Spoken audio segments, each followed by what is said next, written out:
Absolument.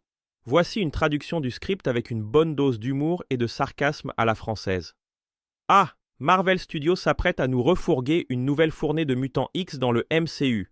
Comme si 2023 n'était pas déjà assez mutant, hein?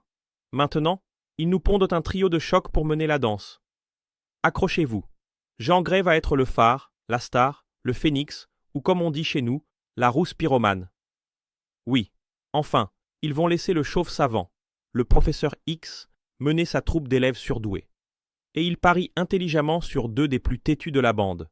Scott Summers, alias Cyclope, le mec qui ne quitte jamais ses lunettes de soleil, même la nuit. Adorable, n'est-ce pas? Les habitués des lunettes 3D au cinéma apprécieront. Et aux côtés de Scott, on a Jean Grey. Autrement dit, Cyclope et le Phénix ensemble. Un cocktail explosif. Ces deux-là, c'est un peu comme si Schrödinger et Heisenberg partagèrent le même labo. On ne sait jamais si le danger va exploser, imploser ou simplement se volatiliser. Mais bon, ce sont les X-Men. S'il n'y a pas un risque de destruction mondiale, où est l'intérêt? Maintenant, préparez-vous au summum de l'égalité. Jean et Scott sur un pied d'égalité. Quelle merveille! On avance vers une époque où, enfin, l'équité mutante dépasse l'humaine. Et c'est un coup de maître pour le public féminin qui, comme dans un épisode perdu de Doctor Who, est en train de doucement conquérir le monde geek. Mais, et le reste de l'équipe?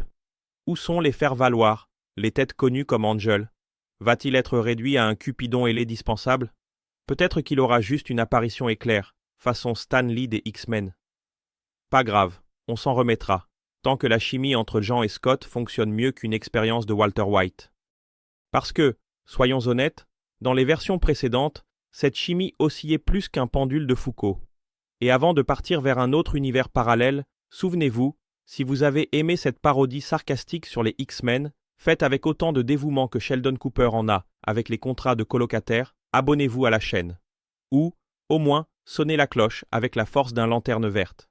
Et si vous voulez plus de contenu, qui sait, une discussion philosophique sur pourquoi le Tesseract n'est jamais là où il devrait être, eh bien, vous savez où nous trouver.